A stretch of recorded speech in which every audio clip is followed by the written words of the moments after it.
Buy anything from them. Oh, he pulled it! He pulled it! Holy smokes! Oh my god! He knows here.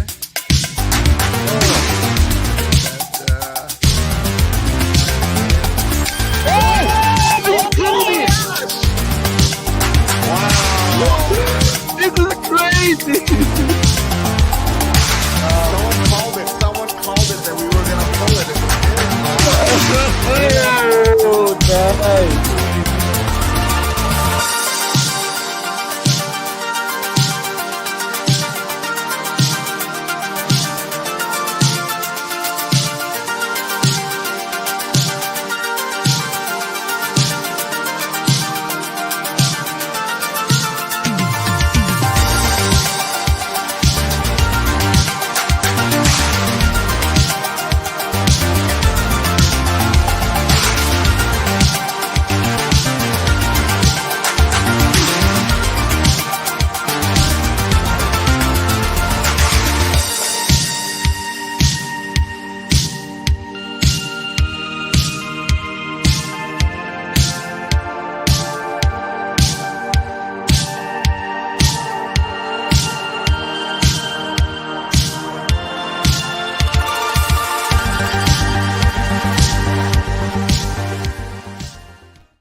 Hello. Right, welcome back, everybody.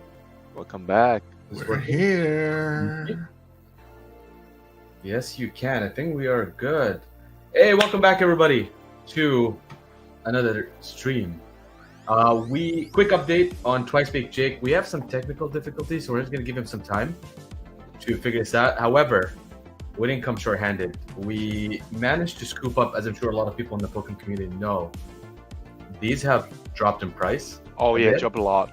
Yeah. Which makes it easier or more palatable for us to rip this without feeling that it is too stressful as they were shooting up to the moon. And so we're definitely going to rip into these. Hopefully we can get the technical difficulty sorted.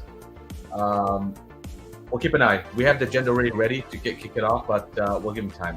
With that being said, I think we should probably start off with a giveaway. Because this time, we want to make sure, let me get the giveaway ready. This time, we want to get the luck on our side. We tried Luffy luck, it didn't work. Clearly, we ran out of Luffy luck for 2024. So now we need to just come up with some random other hashtags. Expo luck, maybe. I don't want to use mine up yet. I want to keep mine from July, August. Yeah, he has no luck. But, of course, I pulled a rainbow last time. You remember first pack? After about 1,000 pulls. 100%. And there it is. Hold on. Let's get this in view. Can you see this? Yeah. All right. I'm excited for this. We don't. Oh, hey, we got Jake. Jake's here. Oh, he fixed it. Okay. Let's get him on. Oh, nice. And then we'll rip back into this. We'll get Jake, who. Hold on. Give me 1 second. Hey, thanks for having me. Hey, welcome, Jake. welcome, my friend. Hey, Jake. Welcome. Sorry about that. I joined a Google Meets call and I thought it was the right one. Clearly, that is my all mistake. good. All good. No worries at all. We said that, yeah, we want to give you time, but we wanted to also, maybe we'll rip into this halfway through the stream because we were just talking about how these prices dropped. Yeah. And how it's more palatable for us to now rip into this without feeling the pressure of spending an exorbitant amount of money on the boxes. I was really hoping those would go down to like $40, but it looks like the demand is so high. They're starting to back already. You're seeing That's right. going back up already, which is shocking. That's it really right. showcases like how much demand it is for this specific set. That's right. Well, welcome, Jake. It's awesome having you on board. We have a lot of questions for you, by the way, from the community. We're gonna dive into them in a minute, but to kick it off, I'm sure everybody knows who you are already on the stream right now watching, but we'll give you a quick 30-second intro to tell us about yourself, and then we will dive into the questions. Yeah, for sure. So my name is Jake. I've been doing YouTube for 4 or 5 years now, and it's been going really, really well. Absolutely love it. I would say that I've been collecting just mainly on the Pokemon space, but it's really crazy to see how the scene has evolved. There's so many much more people collecting nowadays. It's been a wild ride. I remember, I think I found your channel. I'm trying to remember when, but it was definitely a couple years ago when I stumbled on your channel. I think you were like at the 10K subs. And I think at that time, if I remember correctly, your channel was one of the few Pokemon channels that were focused around investing, as investing was coming up. But from a personal perspective, where like, you know, invest or collect what you like, because then you don't feel the pain when the prices drop. But I'm sure, given that where you are right now, I think you're at over 150,000 subscribers, right? Yeah. And it's really going great. There was a time when I was watching Jin all the time as well. And our channel was neck and neck for the longest time, and I think you guys are close to like 100K as well. Yeah, and then so you just, super like, cool to took see, off, like so- everyone just growing. Yeah. That's awesome. That tells you a lot about the community as well, which is an amazing thing. With that being said, you know, I want to kick it off with some of the questions the community has, more on the introduction side of things. So, how did you get into collecting? So, you know, I started collecting the same way that a lot of people did. It's just that a lot of us remember playing with the cards when we were younger. So that's usually how it starts, is with the nostalgia. I had the original Game Boy Color. I had my very first Pokemon Silver game. So that's how it starts. Was Silver your first game that you got into? into? Silver was my first game. So that shows you like sort of the generations. If you're past 30, your first game might be like the original like red or blue. But as kids get older, you know, you have people in their 20s who are playing games like Sapphire and Ruby, and you have even younger kids nowadays that's starting with Scarlet and Violet. But you can see where the generations separate depending on what generation we started with. But I started with Silver.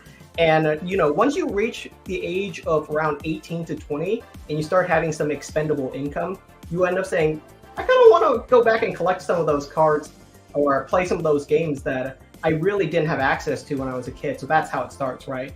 And I think that's like a very common journey for a lot of people, is they end up getting back into the hobby once they have that expendable income. And they don't have their mom saying they can't have it anymore.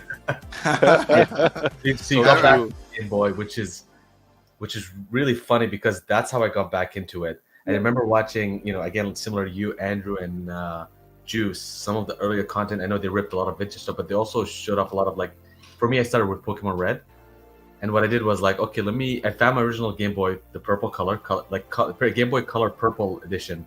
And I found my Pokemon Red, started playing it, and then I had an itch to collect every Game Boy game.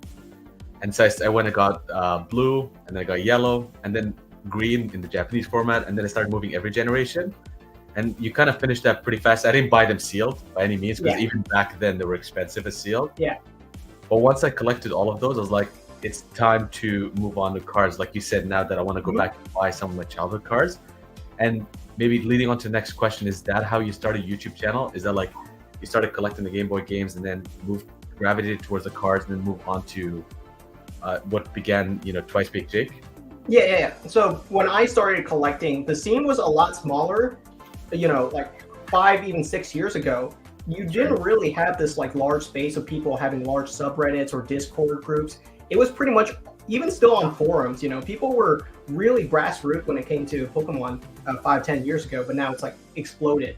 And you can easily find hundreds and hundreds of people giving every kind of opinion you want when it comes to Pokemon card collecting nowadays. But when I started, there wasn't really that space. So I watch a ton of people, so shout out to some people like Max Mofo or other collectors who I just enjoy watching people crack open booster packs. And that was great, but I wanted to go to a deeper level. I wanted people to actually talk about, okay, like what cards would be the best to collect long term, or what would be the coolest cards? And that really wasn't happening. There wasn't that big space where people were talking about it. And I said, you know, if no one's talking about it, I might as well make that channel. So it really came from a need of saying, I want to talk about this. I want to talk about what are the cool cards. I want to have that argument with someone, you know, where I can say like, what do you like? What do I like? Which one's better? How are we different, you know? And That's so cool. Since that didn't exist, I created the channel. And I'm really glad that I can have that space where people in the comment section, I still read every single one of my YouTube comment.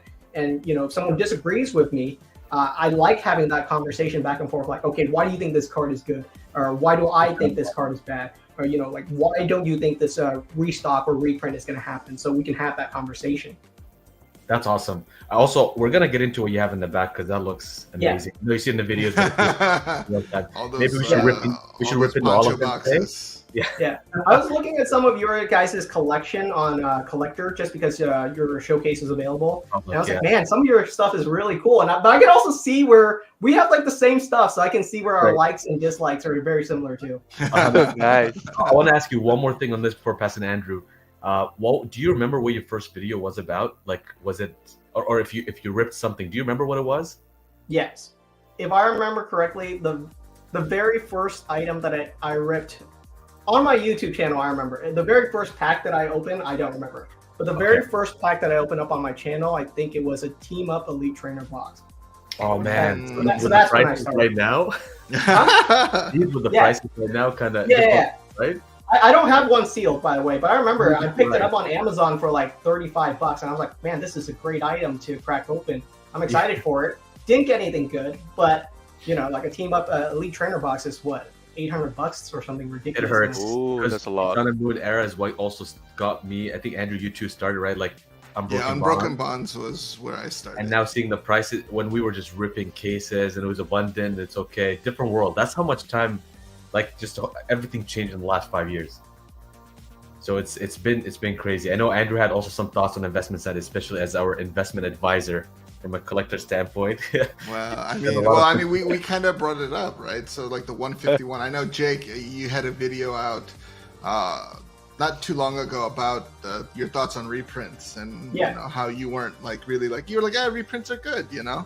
And so like we wanted to kind of see like your thoughts, like has your thoughts on reprints changed, or is it still like you see reprints being a good thing? Because I know as an investor, you really don't like to hear about reprints because you know it always kind of drops the price a little bit, but eventually, I mean, everything kind of, you know, goes back up, because sometimes I've seen the reprints be, you know, like not so many boxes as people think, because people always tend to take the very extreme end of reprinting. Like, all right, Pokemon Company says they're gonna reprint, so it's gonna be like, you know, like 1 million cases, and you know. But I mean, like, what are your thoughts on reprints? Yeah, for sure. So my thought process is that I'm always a collector first and an investor second.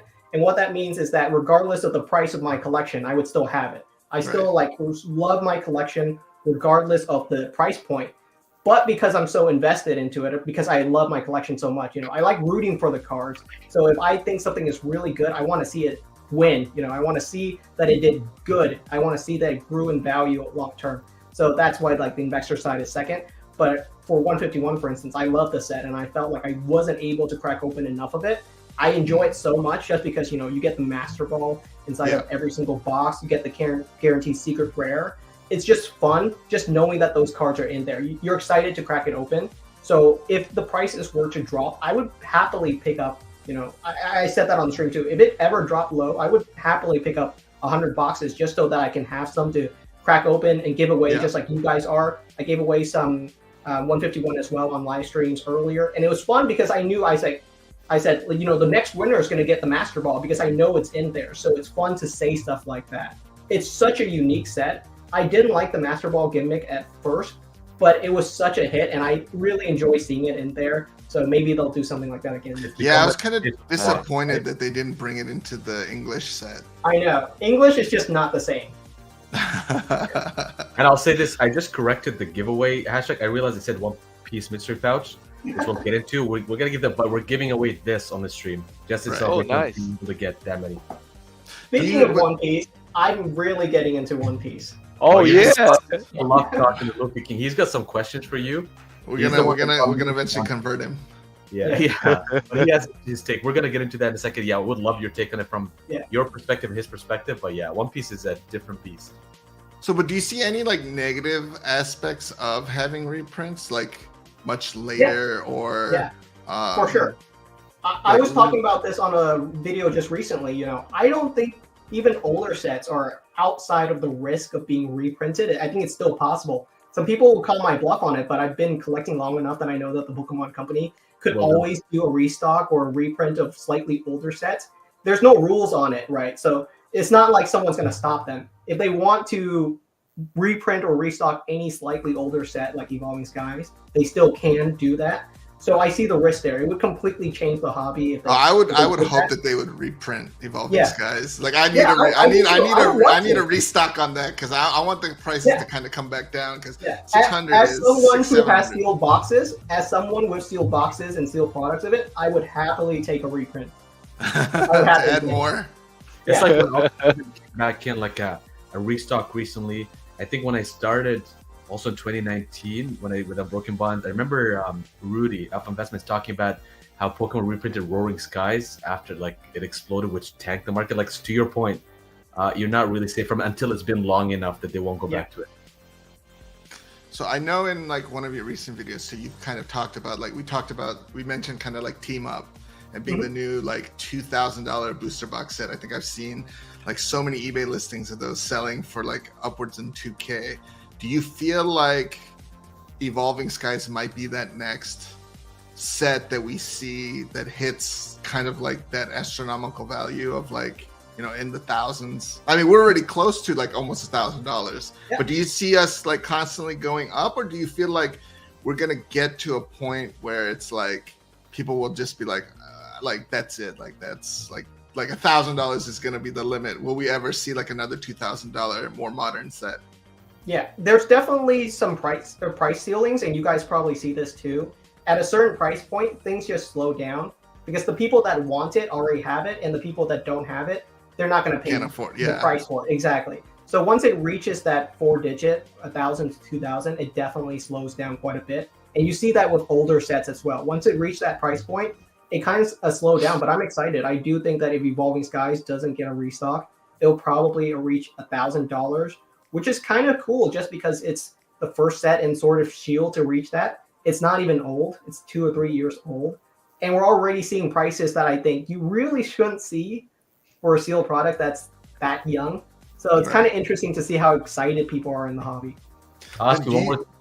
Do you also feel that because of the booster box price is constantly going up, because there are so many PSA 10 Moonbreons? That's it. Yeah, I was going to say like, exactly right. Do you feel like that price is being just propped up because how expensive the Evolving Skies boxes are? Yeah, because I mean, there's like been other cards that have such a low pop, but that aren't as high in terms of price wise as like Moonbreon. This is I've definitely talked about this before, which is that it's easy to look at the supply side because you can see the population report and you can see those numbers, but it's really hard when you look at the demand side. You don't know like the demand of how much people actually want some of these cards. The Umbreon has reached a level where it's really seeped into pop culture, where people almost completely associated with modern Pokemon card collecting, and pretty much every modern collector kind of wants it. So that's where the demand side is so huge. It's hard to really picture it, right? Because you can't see the number of demand the same way that you can see the number of supply. Right. But because it's so huge, I'm really excited to see how much it climbs. I don't have one, by the way. I never pulled it, and I decided, well, it didn't fit in my collection. It was kind of expensive, and I was like, I'm not going to pay $500. Right. I remember in your most recent video, you talked about how more, not so much the Moonbreon, but I think it was the Espeon. Yeah, I like the Espeon. That fits in your collection more, so that's what you gravitated more towards. So it's like collect what you like. So and I noticed too that do you feel now that like some of the other cards, especially I think it's the Umbreon V, because of the attention that the Moonbreon is getting and stuff, are you now seeing that other cards are slowly like creeping up in value? Because I know in a video you talked about that Umbreon V kind of just being stagnant in price for so long, even though the booster box prices had gone up, and then now suddenly the popularity of I know like everyone will try to say like, you know, PokeRev or you know, the influencers are influencing the market, but I mean I think we're just bringing attention to it, not so much. So do you feel like the other cards will start to slowly creep up and kind of like reflect a little bit more of the value in the set? Absolutely, because you know Evolving Skies is what, an $800 booster box. and you would be lucky to pull any alt art card inside of a box, really. So the fact that so many of the other alt art cards are just going for $80, I think it's going to come a time when they slowly start to creep too, and you're going to see that when the Umbreon V Max, it reaches a price point where people can't get anymore. People aren't going to be able to get it just because it's $1,000, and they're going to gravitate towards some of the cheaper cards where they want the other cards like the Leafeon and the Glaceon from the same set. So yeah, absolutely. So you're basically saying that when I open my sleeves today and I got this Rayquaza, I can just hopefully, this $14 Rayquaza will go up. I said the same thing in my video. I opened up an Evolving Skies booster box and I got a Golurk V alt art card. I know. I remember seeing that. And I was like, it's like a $10 $10 card. It's brutal. So we're all hoping that, the fact that we've held on to all of these low value cards, that hopefully it'll creep up with everything else. That's awesome. Well, this probably leads into, Luffy's next set of questions, which encompass first about like 2024 he'll ask you right now, but then we're gonna move into maybe not. It might be controversial, at least sometimes internally between the two One Piece and Pokemon. But I'll let him set the stage for this. I'll sit back, grab the popcorn, and enjoy. Sounds good. Yeah. So actually, this question actually maybe is for me and for a lot of like other people as well. Like as I mentioned, I mainly collect One Piece, but I also like collect some of Pokemon. If you see it, they're like Charizard, UPC, and also a lot of teams. And my first set, I think, is like Crown Zenith about a year ago. I know Pokemon a long time before, but I just like I was in China, but I just don't have like the money at the time to collect the cards. Right? My mom said no, only Yu-Gi-Oh, no Pokemon, something like that. Only only knew at that time. Yeah, and I have been collecting like some Pokemon for a year, and I'm just wondering like especially for this year, do you have any kind of tips for beginner, for new people to join Pokemon? Like what kind of sets, what kind of item thing they should start with? Yes, for sure. Yeah. My favorite modern set right now is Crown Zenith. I just have a ton of fun cracking it open. It's such a fun set. It's so underrated compared to 151. I get it, but every time I open it, I hit something. It doesn't even matter if it's valuable. If I just hit something, I feel excited. So that's where I usually gravitate towards, just because it's a fun set to crack open. But if I had a tip for a beginner, especially someone new, you sort of have to find a focus. What happens to most beginners, I think, is that they start sweating and they start feeling like they're being left behind. They look at my collection, they look at your collection, and they go, oh shoot, I haven't been collecting for 20 years. How do I get my showcase to look like that? And you have to sort of understand that even if you have one card, you're a collector. So try to find a niche that you're into. You're not going to collect everything. I think that's what people end up doing. They grab every single new Elite Trainer box, they grab every new booster box, and they really don't have to. So they end up with a collection that they don't even like. So I try to tell them to collect what they like and focus on what even excites them about the hobby. And once they find that, the rest of it doesn't matter as much. Yeah, that's kind of like me, because when I first started, I think I like collected everything. Right. And then now I'm like sitting here with a house full of stuff going, all right, what do I really like? Because I was like trying to do like the Hidden Fates, like the entire shiny collection, try to get them all in 10s and stuff like that. And then, I got through some of it and I'm just sitting here like, at the time it was really a good idea and I really liked it, but I don't really feel it anymore. So now I'm kind of really trimming down my collection to like really focus on certain things, like completing the Poncho Pikachus as 10s, or to complete my Gold Star Rayquaza from 1 to 10 and things like that, rather than just collecting everything. I did that with Sealed. When the Pokemon Center exclusive ETB started coming out, I made sure to buy everything up until I think the last 3 or 4 sets I gave up because they take up so much room. Yeah. Absolutely. A lot of every PC ETB since it's brand new. I don't remember what the first set was, but it's like in the last 1 or 2 years. The first one, Evolving Skies is one, I think. Chilling Rain might have been the first PC ETB. They have so many variants too. Yeah. They have so many variants. I have friends, like other collectors who did the thing where they collect every single Pokemon ETB, and they have a massive wall of them.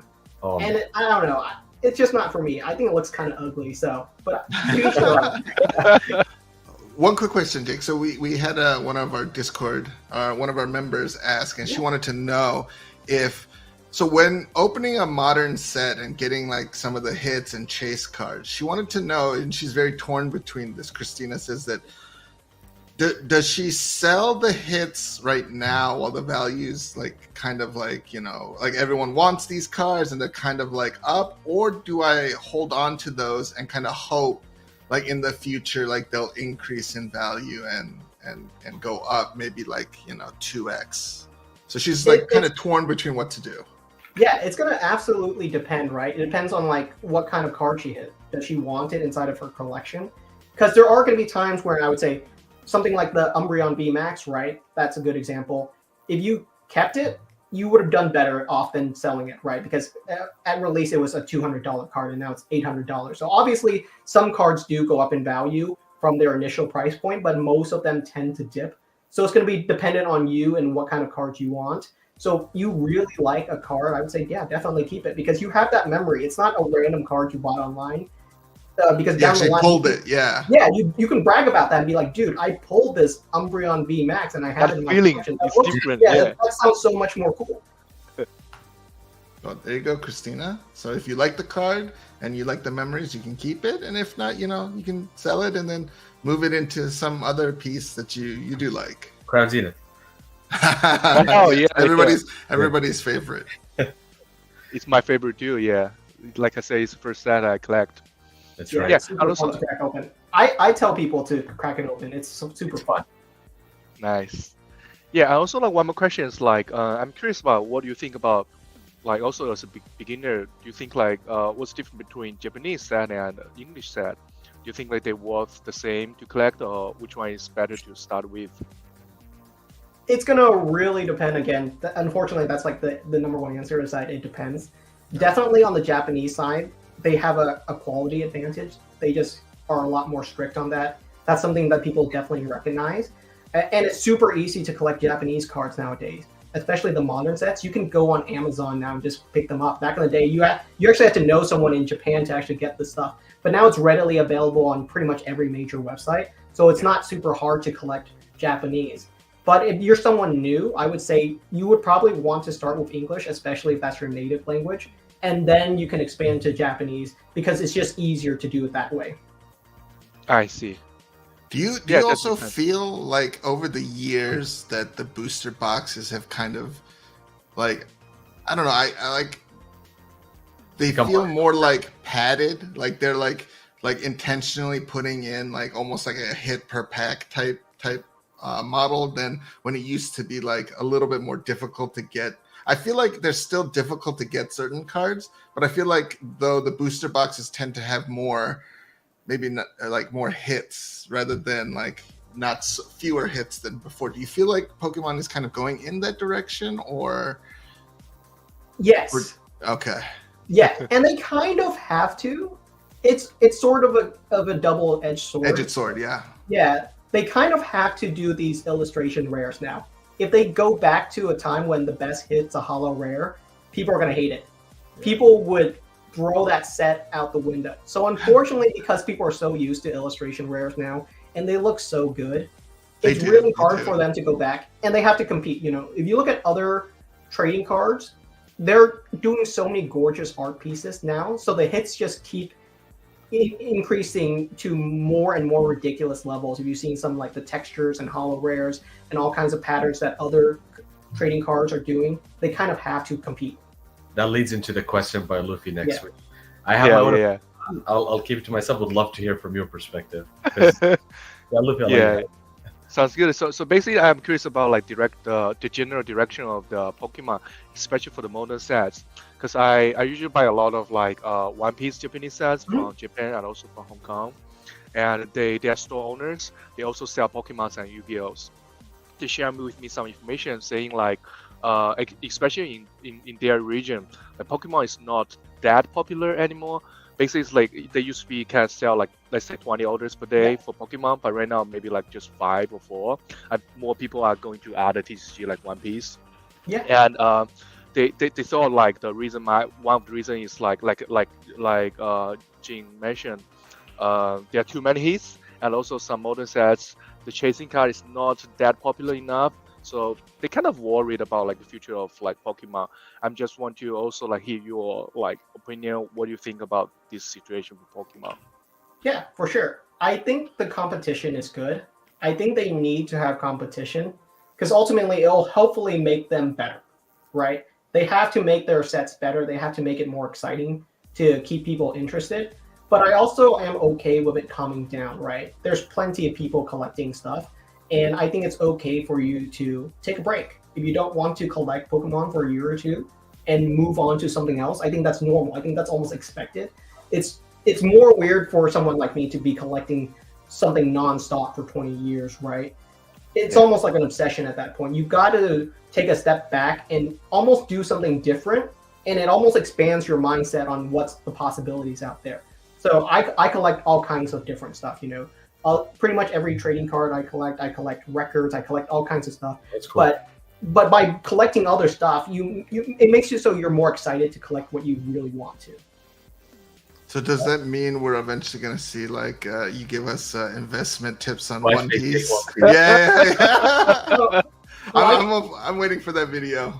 Yeah, so a couple of my Pokemon YouTuber content creator friends started collecting One Piece last year. That's cool. And they said, dude, you got to try this out. This card game is great. And I play pretty much every trading card game. So like Magic the Gathering, Hearthstone, Pokemon as well. So I was like, okay, I'll give it a shot. And I played One Piece. I was like, man, this is a really good card game. Bandai actually did a really good job with this one. So that's when I started collecting One Piece as well. Have you also dabbled a little bit into Lorcana at all, or? I've dabbled a little bit into it, but because it was so hard to get at the initial. Yeah. Oh yeah. So they kind of lost me there. I could jump back in, but the problem is I have so many other TCG and collectibles. It's you can't collect everything, so you take one thing at a time. So perhaps like I'll start collecting Lorcana. So basically, Disney missed the window to get Jake on board because they made that initial run was just too small and difficult to get. And that's one thing that's like strategically they had to make the decision on, right? What do you so a comment? Just want to pin this comment for moving next section. XP Collect said Pokemon Modern new sets having $100 is unheard of and a great sign for Pokemon. So what's your thoughts on that? Like he's right, there are a lot of like new sets come out even when they tank in price. Some of them hover around, like even especially the character rares at like what $60 to $80, which when I think of Unbroken Bonds, only the Reshazard was at that price too. When after the crash happened, so a lot of them were like the $10, $15, $20 cards. But yeah, for a lot of sets, maybe it's because a lot of hits. But what do you think about a lot of them holding value?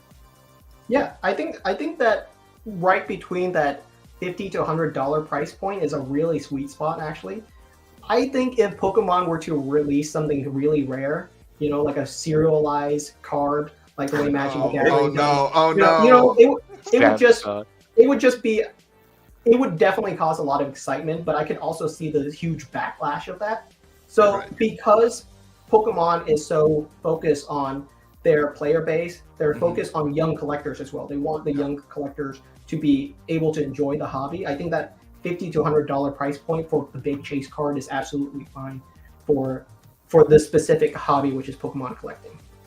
That's true. Well, before moving on to the next section, we have a bunch of giveaways that we typically do, Jake, in these streams. I'm going to do the first one. We're going to give this away. Nice. I was going to rip it. I guess whoever ends up winning it, you better tell us what you get. We're going to give this away. We also do PSA giveaways from Andrew. So he added one special card in. I think it was a Shadowless card or something. Right. So Shadowless Raichu. Specifically for the stream. So maybe we'll have the Jake luck. I'm excited. Let me put up the first giveaway here. And while we run this, I'll at least start with the next set of questions. Also, StreamYard is having a little bit of issues. I saw way over 100 comments, but yeah, let me put this up for a second. People type it in. For some reason, it wasn't picking them up. Yeah, make sure you guys type it in one more time, just for good luck. And as we're doing this, I'll start with the first one, Jake.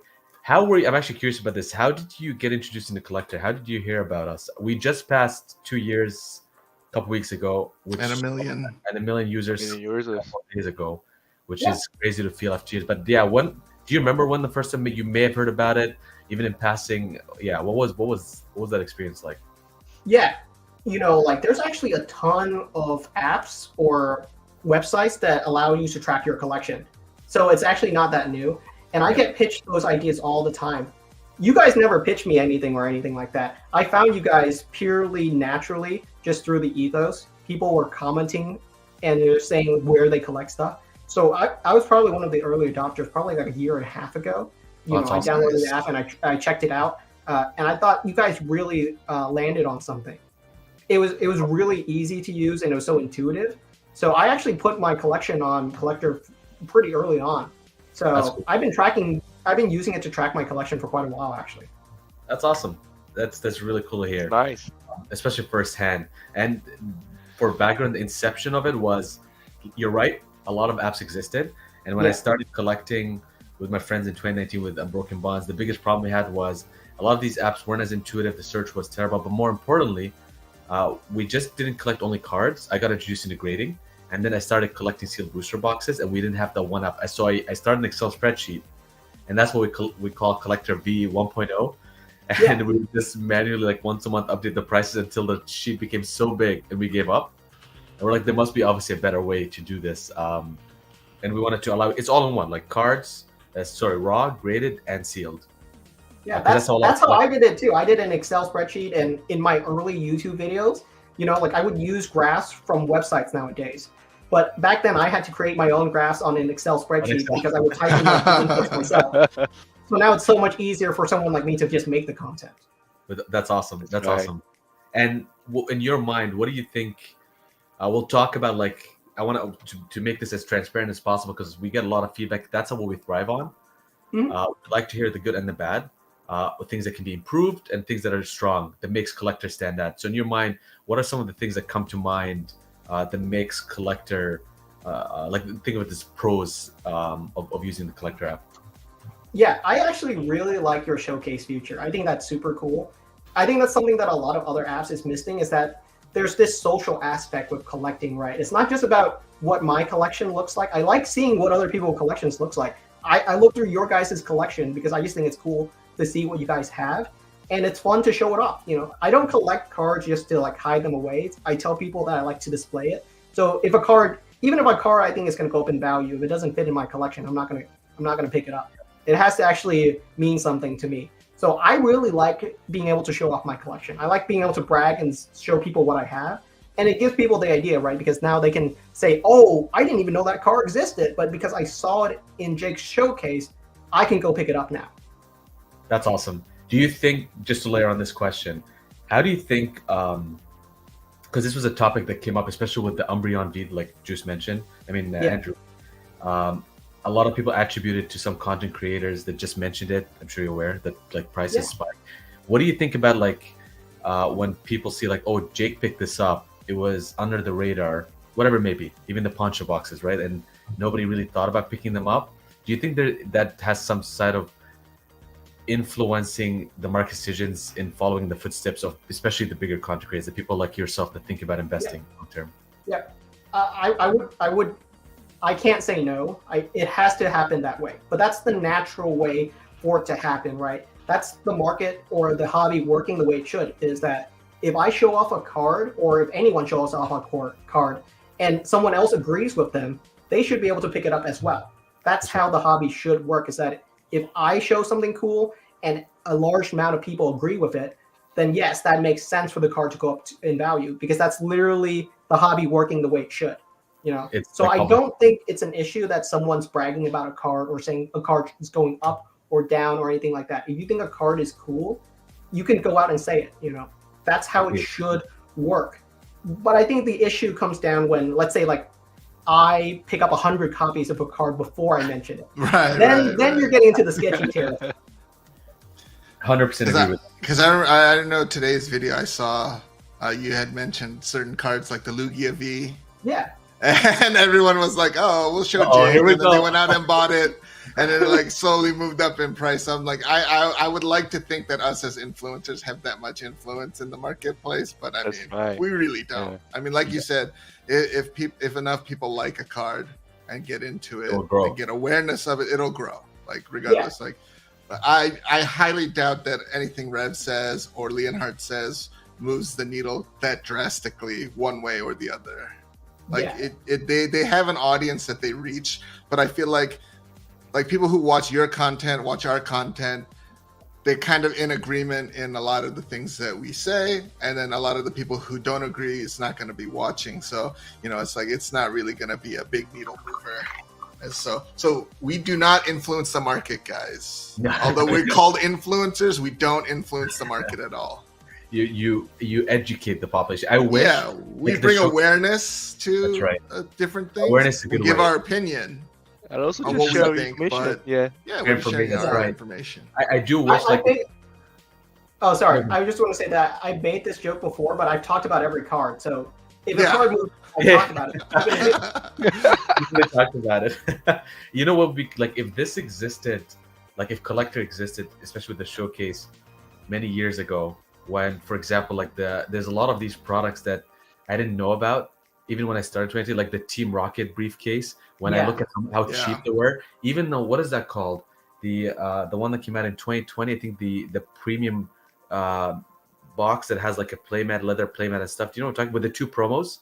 Yes, I have those too. Yes. That also back then I didn't know about it till it spiked, and people were saying they were available readily for like $300 to $400, I think, at the time. That's even after it spiked from MSRP, but there wasn't enough coverage that I only found out when they were like 2K or 1,500 or something. Ooh. Yeah, and now they're like 10K. Yeah, don't even tell me about it. Yeah, you feel like you missed the boat on some stuff, but that's gonna happen. Like I try not to beat myself up over it because obviously the money that you didn't spend collecting that, you bought something else, right? And it ultimately that was also good. It's true. Let me ask you this now. And this is, like we said, we keep things transparent. That's how the community operates. That's how you make Collectr better. To give you context, by the way, how we build features, prioritize them, we get an influx of, like, believe it or not, I'm sure you would know as a large content creator too, I'm sure you get a lot of emails, especially every day. So on the Collectr side, we get like 50 to 100 a day. Whether like, because we support 25 TCGs, like add this, need this, do this. And what we do is we feed them into like our process, then it sees which ones are repeated the most, and it gets propped up to the top. But it's always important also, while that's a good avenue, it's always important to speak to individuals, like as a user yourself, especially as an early adopter. What are areas of improvement? And that could be anything. What can make your life even simpler? Stuff of that sort. Yeah, shout out to you guys for constantly making improvement, because the app is so much better now than it was even like a year and a half ago. It's like changed completely. It's not even like the same thing. Thank you. And I'm on your Discord as well, so I've thrown in suggestions in there before. Oh, that's but awesome. The one that I like the most is that sometimes people bring up and say something like the modern Pokemon card market is going up, or vintage is stagnant, or stuff like that. But they don't really have any proof to back it up. And that's something that I thought would always be really cool, is if we had an actual index for products. Pretty much, you can see the One Piece index, you can see the modern Pokemon index, and you can see it going up or down. And so then your comments actually has some weight. You're actually backing it up and saying, okay, all these modern booster boxes are actually climbing, and we can see that.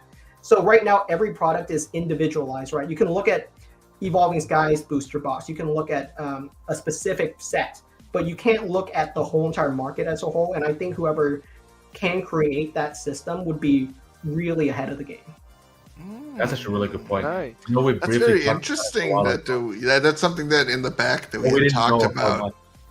Yeah, but we didn't want it to come off as too much of like us trying to like influence the market by saying like, oh, Yeah. you know, like, so we were trying to like carefully tread in an area where we're giving you the information, but not in a way to say like, hey, you know, these things are going to be the next things going up. Oh, it's absolutely super tricky, because how do you put that together, right? You end up becoming like the authority, kind of like the S&P 500. How do you decide what companies to pick or what set to put in? That's actually a good point, especially like to your point, Jake. It's the ability to provide. So right now, when people are like, "How much is this card?" And we see this happen a lot. People now reference it. It's kind of cool, the Collectr price. I know we still layer a lot of data on TCG Play and eBay, but they can pull that up and you can see. But if you want to talk about, like you said, an index across all Pokemon, TCGs first of all, an index on specific stuff like, again, vintage, so WotC era index. Yep. That would be a cool way to interpret like how the market is moving, or the sentiment in the market right now towards those specific modern versus vintage. That's a cool. That's actually a neat feature. Yeah. We'll take All right, notes. I don't see you taking notes, Adam. Right, I'm You need to right now. I don't know if you're meant to. You have to do what? I'm quoting it right now. That's pretty good. So while we're on it real quick, the idea behind it is that a lot of people look at their stocks and stuff on a day-to-day basis.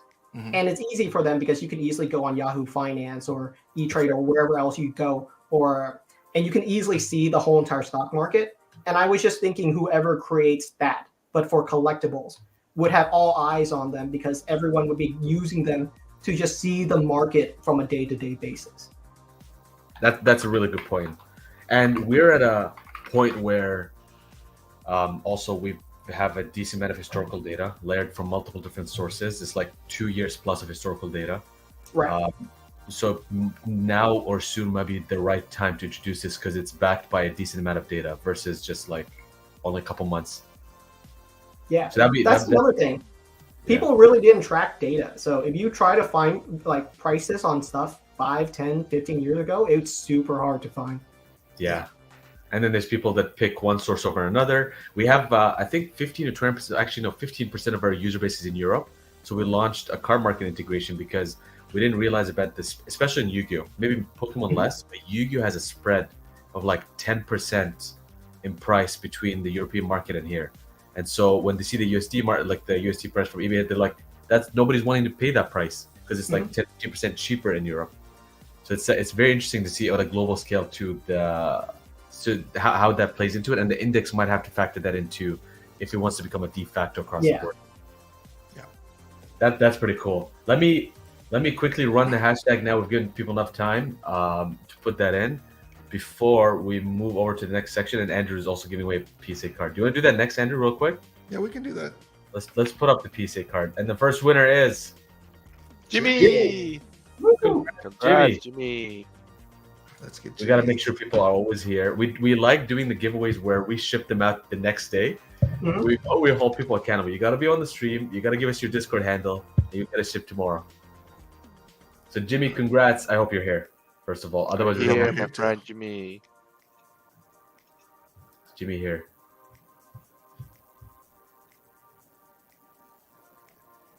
I didn't see him yet.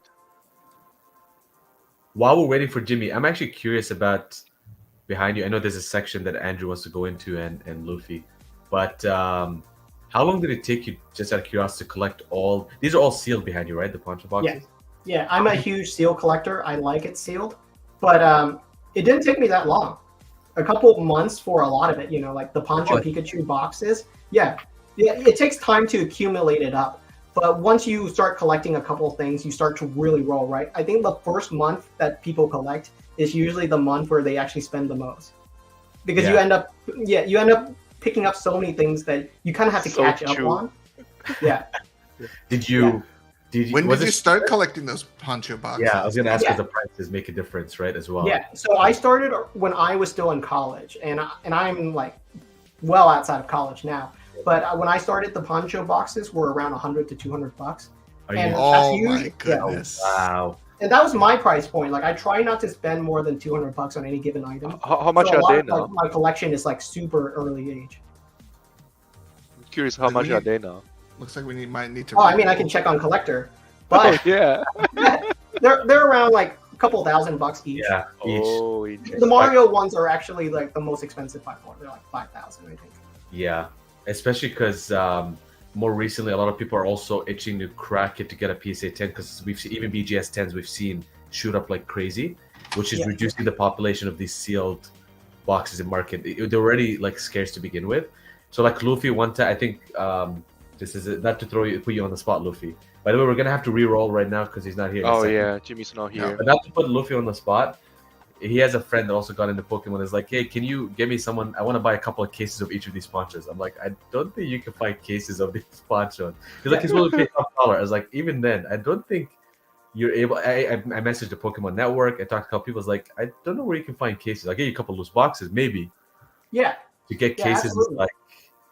If you go on eBay, you could probably pick up like 6 or 8, maybe, at a given time.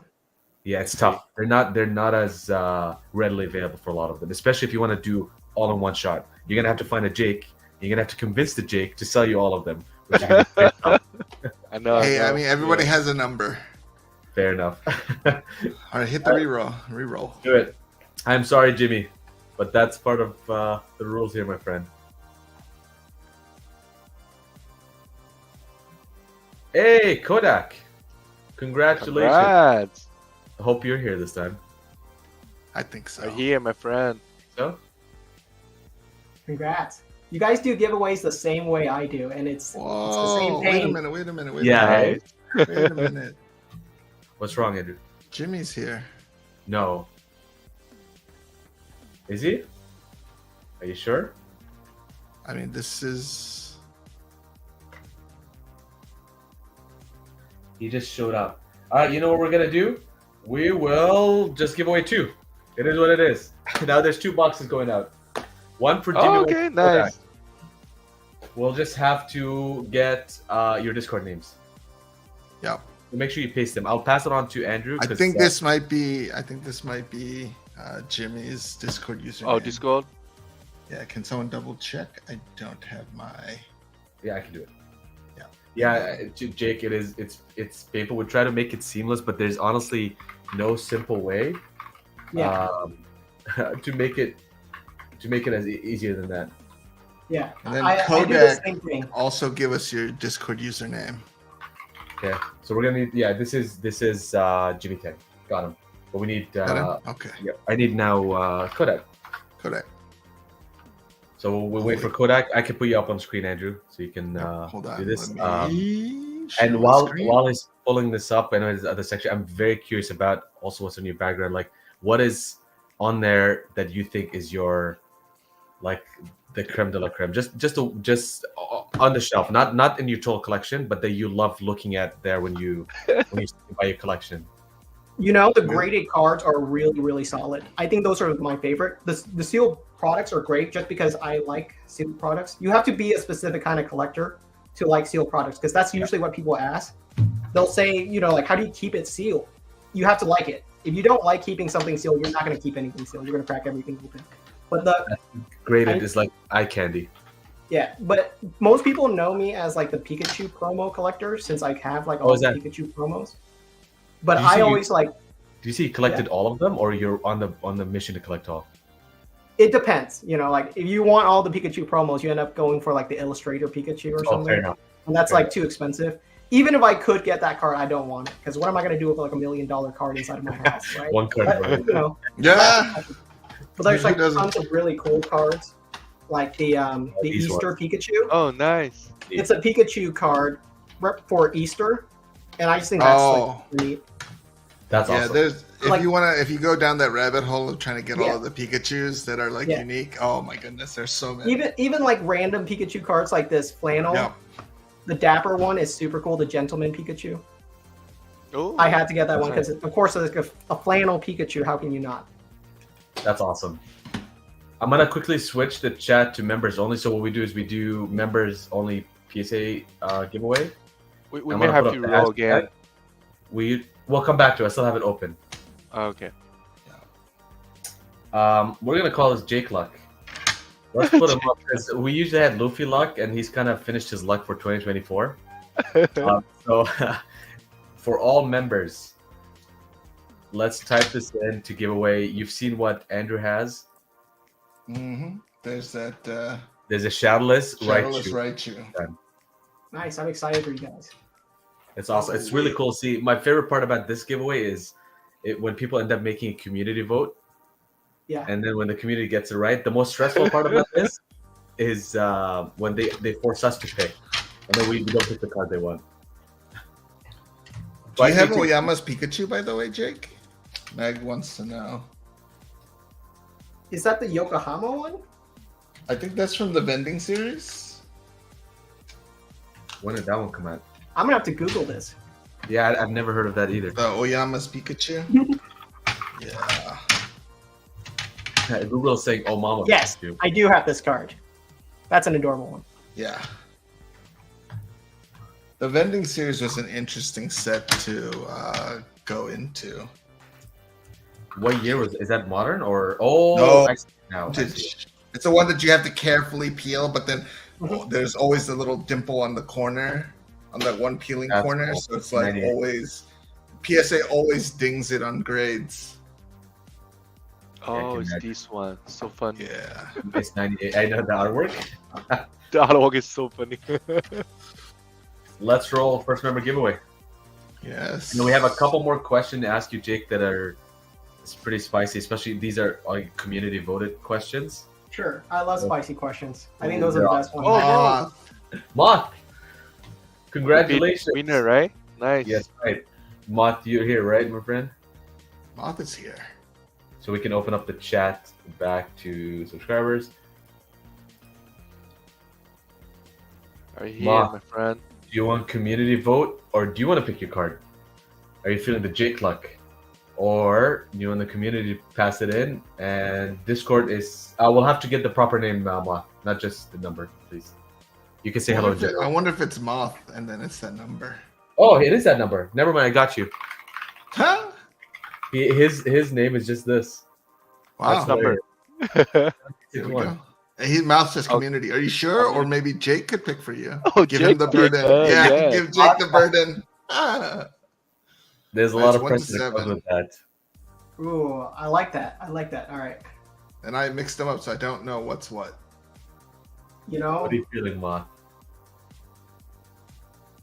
Do you want the community or do you want Jake? Well, I he see a said lot- community. He said community. Did he say community? Okay. Yeah. I see a lot of threes. Threes. Of course. of course.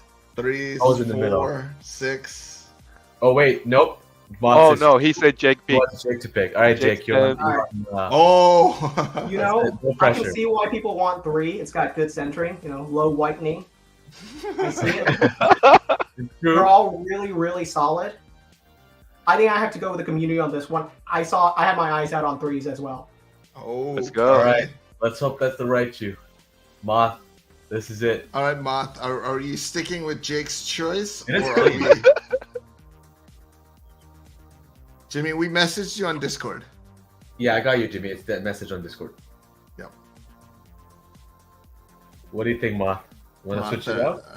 Are we keeping it? I hope. Yo, for them, he's sticking with Jake. Stick with him. Let's go. I'll stick it. with him. Ooh, Oh, that's that's awesome. Nice. It is a PSA 10. That's what I was saying. The back, It's clean. the back was like perfect centering, no whitening, so I had to go with that one. You get I need to get a less high definition camera. Because everyone can pick out the good ones. Jake's It giving is. away the secrets. It is a Holo Phantom, Nice. so EX Oh. era, so and then PSA 10. That's neat. Is this a full holo? Do you remember? Does it scratch? Like I remember EX era had a lot of also issues with full holo patterns I mean, it's scratching. a full hollow, so I'm curious what the pop report for this is. That's nice. I'm gonna look this up Scan right it. now. we'll Yeah. scan the QR code. Hold on, let's see. So we Oh, have. nice. Oh, Yeah. okay, I just made a note of it, and I'll pass it back to you, Andrew, for the next set of questions. Sure. Phantoms. Oh, not hiking phantoms. All right, so we've talked about like our collections and stuff. So, what would you say, Jake, are your top 3, maybe most like prized item in the collection? Doesn't have to be value wise, but maybe it has more of a meaning behind it. And if you like, you can share the story behind it if you so are inclined to. Yeah, for sure. If I'm talking about cards that I really prize inside of my collection that I think are just super cool, I think like the first card that I was the most excited about were the screen promos from Edward Monk. Those cards are really cool. The Mimikyu screen, that one was one that like I just started collecting very recently, and those really stood out for me. I thought this was top notch. It blew me away. If you haven't been collecting Pokemon cards for 15 years and the screen promos were the first ones you saw, you'd be like, "What? Yeah. What?" Yeah, I have to complete. I have to complete that collection and Did you get in early on some that? higher values, but Yeah, You did. Yeah. Eh? Okay, that's awesome. because when I started was when the museum in Japan was doing that promotion. So I was super Oh, excited. So I was one of the early guys that got those cards for like $10. And I was one of the first ones to grade those cards, so that's why I was so excited about it. And when I grade them, I would sell those PSA 10s for $60 or $100 because that's what's the going price at the time. And obviously those are like $1,000 or $2,000 cards now, and everyone's excited about them. But it was just fun because I was the one that got to like talk about it because I was one of the first ones to just be excited about it. That's why I created my channel, was because no one was talking about them, and I was like, these cards are so gosh darn cool. Why is no one talking about them? So that's when you roll up your sleeves and you're like, fine, I'll do it. I'll talk about it. Nice. So then, what are your thoughts now comparing that to like the Van Gogh, the gray felt hat Pikachu? Yeah. Do you feel like that we can see those gray hats going to maybe the same level as maybe the Screaming set, or do you feel like it's just that one is more limited? This is kind of like all over the place, and like kind of gonna see the values, because kind of what upset me the most was seeing on the Facebook groups people selling the boxes of those gray felt hat Pikachu promos, and I'm just like, I know you guys like got those through a back door some way. Somebody like stole them and sold them to you, so it's like it kind of frustrated me to see that hitting the marketplace and them still selling for like $80 a card. Yeah, for sure. It was the same story. I think the museum in Amsterdam, they brought out a news stories that some of the people working at the museum were involved in getting some of those cards when they really shouldn't be, and you hate to see it in the hobby, but that's just how it occurs for some of these new cards. But the Great Felt Hat Pikachu, there's a ton of them out there. I remember just because there are people that work in the Pokemon company, and sometimes they'll let me know certain information, and they said like, yeah, we're getting pallets of these, and it's crazy that they sold out so quickly considering the amount of them out there. So it's very numerous, and I think that's cool that this is a more readily available card. So if you really want an art card for Pokemon, that exists. The Japan Post promo cards, those are also really, really cool. So if you want something that's an art card that's a little bit more exclusive and also a Japanese exclusive, that would probably be an in-between option between the Screen promos. The Japan Post promos are really cool. Yeah, I still have my sealed box. I don't want to open it, so I'm just like, maybe I'll just have to buy the 2 S10s graded. But I'm like, oh man, the price is kind of high, so I'm just like, yeah. That's true. Luffy, what do you think about like, I know you also got into this recently. You picked up a bunch of stuff. You start with Crown Zenith, and then you moved back to One Piece. But I know one of the things, Luffy, you were down for, you wanted to ask Jake on it, right? Like more recent pickups? That's right. Yeah. I want to know like what kind of like recent pickups, Jake, you picked up, especially for sealed collection, and also like some raw cards or great cards.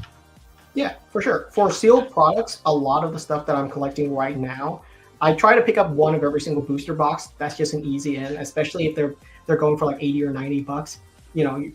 They're going to go up eventually. Sets that people don't even consider were good back in the days, something like Fusion Strike. It's not a bad set, but no one was excited about it when it was released.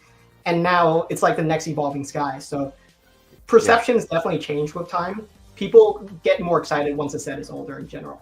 But for me, I would say like one booster box is going to hurt you, especially because they're so much smaller than the ETBs too. And so that's what I usually try to pick up. For really cool sealed products, I try to pick up anything that I think would just look good on display. If I think an item would look good on my display, that's usually my go-to for picking up. Something like the Evolution premium collections. They had the Vaporeon, Flareon, and Jolteon ones. The alt art versions of them weren't inside of Evolving Skies. They just made premium collections of them. So if you want like easy Evolution alt arts, those are still really cheap and they look great on display. So anything that I think looks good, I'll pick up. Nice. That's awesome. And leading on to the next question, that you covered a lot of this in the past, but people want to hear about your experience with it. A lot of people that invest in this, typically after an appreciates period of time, you may make a big financial decision, right? Some people might buy small items, whatever, maybe a car, even just move on to other assets. You can move it to crypto, it doesn't matter.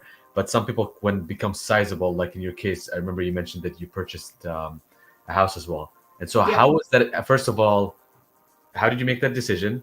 what was the products that you had to let go of, and was it tough or not to make that decision? Because I'm sure you had some potential sentimental attachment to them. Yeah. And yeah, what drove that? To just walk us through how you went through the entire process. Yeah. So I was moving out. I had a partner at the time, and we needed our own space. So that's like where real life steps into play, right? Because collecting is almost sort of a hobby that you do by yourself, but then you have obligations to your family and your life. So I needed a place to pretty much grow a family. So that's sort of like the dream, right? To be able to sell a piece of your collection to make a big real life purchase. And I was able to do that. And I thought that was super cool that I was able to showcase that on my videos that, hey, you know, this collecting thing isn't just random. This is a lifestyle choice, but it's not something that I'm not saying I'm going to get rich off of trading card collecting, but I was able to make a down payment on my house by selling off tens of thousands of dollars of Pokemon cards, which I think is super cool. I think that's something that a lot of people strive to be able to brag to their friends later, is that, you know, you're able to like retire and offload your collection to your kids, and they might be excited that you have a super cool collection. In terms of the cards that I sold, Yeah. there were things like the screen promos, stuff like that. They would go for $2,000 at the time. Yeah. And how did you sort, like, maybe did you sort them by most expensive to cheapest, and that's how you started picking them off? Or did you go by like what I'm okay to part with and buy later? How did you pick? Because I'm sure you could have sold a lot more if you wanted, or you could have sold less. For sure. But yeah, how did So you tell a lot of the cards that I sold were duplicates, right? That's usually the easiest decision, is if you still have a copy of it, it's easier to sell off your duplicates.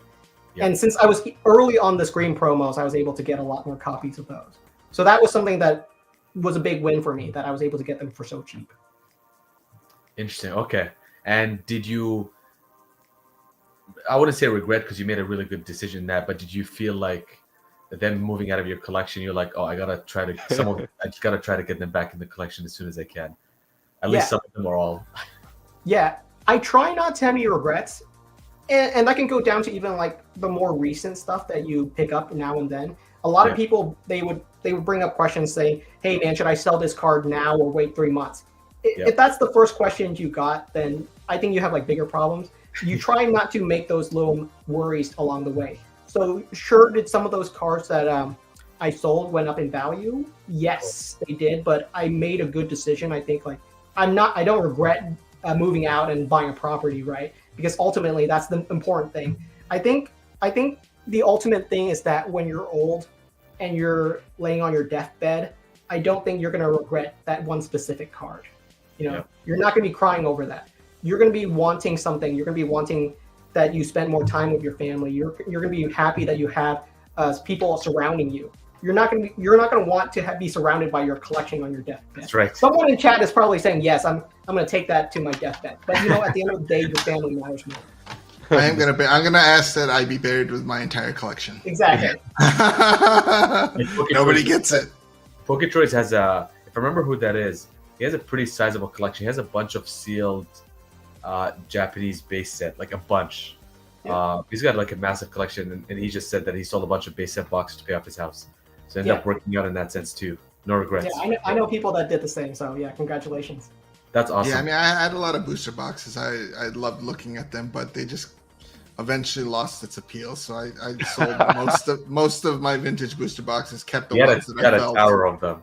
Yeah, and then kept a few that I cared about, the Neo Genesis first edition Neo Destiny. I think I still have my Expedition, but there was Neo Destiny first edition is one box that I will never forget, because I was watching Rhyme's video, and it was 2021 or something, and he said, I just did the craziest purchase, guys. You probably think I'm insane, but this is the top of the market. I just picked it up for like $2,800 or $2,900 for that box for Neo Destiny first edition, and he's like, way above, but I do believe this is like a 10K plus box. Look at it where it is right now, but I remember that video, and even at that time I was like, well, that's really expensive, man. Like, isn't there like better options of with that $2,900 you could buy with? But he hit the nail on the head with, especially the Neo era. Those boxes, especially Destiny, but yeah, those boxes did really well over time. Yeah, I think that, and obviously EX series, that was so like very underrated for a lot of people, and then people didn't realize like how difficult gold stars are actually to pull. I think it's like 2 per case of 6. So you have to be lucky that you have a seller who sells you like either a sealed case or like the boxes out of the case are still from the same case, and obviously a gold star hasn't been pulled. But now to do that, I mean, you're talking about like a couple $100,000 just to get a sealed case of like Dragon's Frontier, and then let alone can you pull the gold star Charizard from there? Yes or no? So it's kind of crazy. And then also I had the same thing too. If I look back at all of the vintage packs that I opened at the beginning of when I started YouTube with Juice, and I said, oh, if I kept all of those now, like I would be super rich. But then it's like I wouldn't have all of the memories that come with it. So it's like you can't really like live on all of that regret, or you'll just never be able to sell anything. Yeah. Because you'll just be like, oh no, but what happens if it goes up $10 tomorrow? I would have missed out on $10. So let it go. We're almost at the end of this. We have one more question for you before we wrap this up and do just the final announcements, which is we will be at the Toronto Sports Card Expo tomorrow. The Collectr team, we're based out of Canada. I don't know if you knew this, Jake, as well. So for us, travel isn't as easy to a lot of the expos. However, we will be making an effort to come to Card Party. We talked to Pat about it to figure something out. We're going to try to make a bunch of the Collectr cons too. So this year we're definitely we've been like under wraps for a while. I guess the team, we don't travel much, but we're trying to come out, meet the, all the collectors out there and stuff. Are you going to be any of the conventions this year? Yeah, I'm for sure going to a couple of the ones. I regretfully won't be at Card Party this year because it's on the same day as my wedding. So I can't miss my own wedding. Okay. Yeah. Priorities come first. Yeah. Congratulations, obviously. Congratulations, Jake. Yeah. Let me ask you this right now. Yeah, like I said, we'll go on there. Let me ask you this. Because Luffy kind of covered it, I want to go back to it. One Piece versus Pokemon. I'll like some interesting facts. We know it took off really well. We know it's one of the longest running animes, which is why people that were never in TCGs like Luffy, he got into it because of One Piece. He forced me to buy One Piece, which I'm happy. I ended up getting like blue bottom boxes ripped. Yeah, I have some too. Yeah, so he forced me, so I'm happy for that. And I enjoyed opening, like you said, the card quality, the stock. Like it's giving Pokemon run for its money. I think One Piece more than the others. Magic kind of went like too crazy in my opinion. Yu-Gi-Oh is way too flat still. I think like they really need to expand, but they don't. They just keep expanding the text on the cards, but nothing else. Do you think that obviously Pokemon's a big IP and will stay, but do you think like right now One Piece, by the way, went from like the 6th most collected to the 3rd, and I think it's the 2nd most collected on Collectr. Yeah. Like right behind Pokemon, overtook Magic, it overtook Pokemon, overtook Dragon Ball.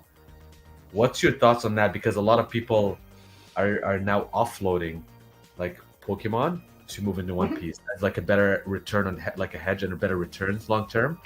Do you think that is the case? Do you think, short term and long term, how would you do if somebody gave you like $1,000 a month in your mind? How would you start divvying it up between both on maximizing returns more or less between One Piece and Pokemon?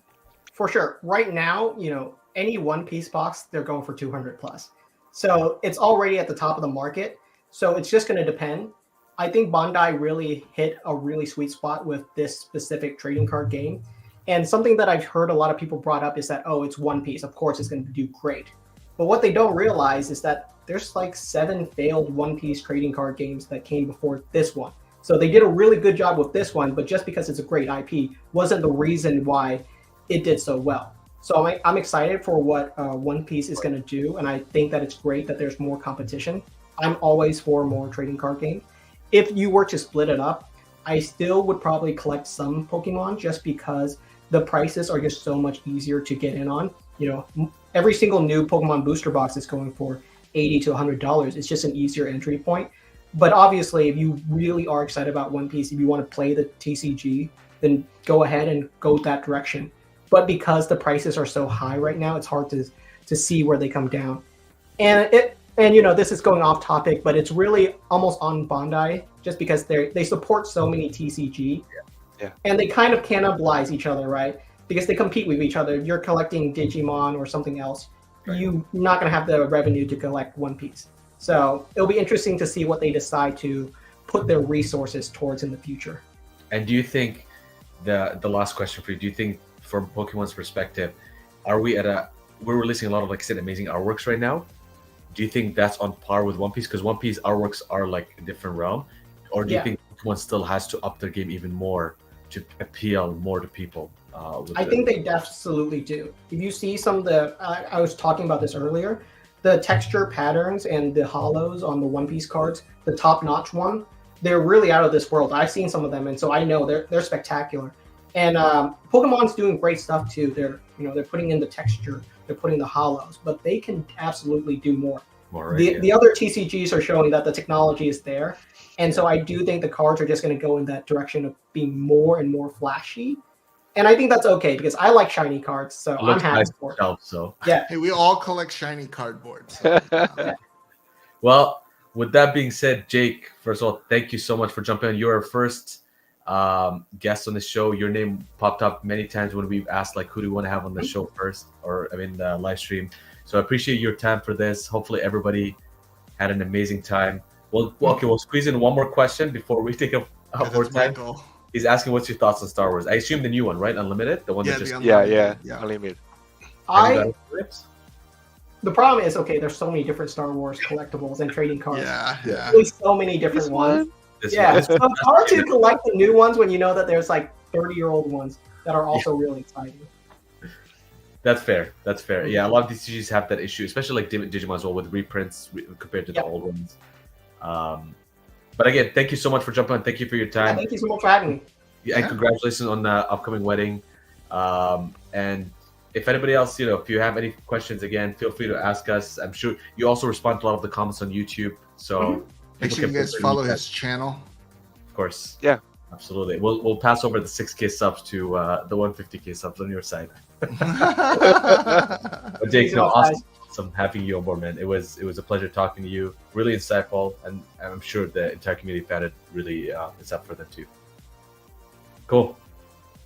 Stay awesome. Thank you. All right, thank you. Have a good night, everybody.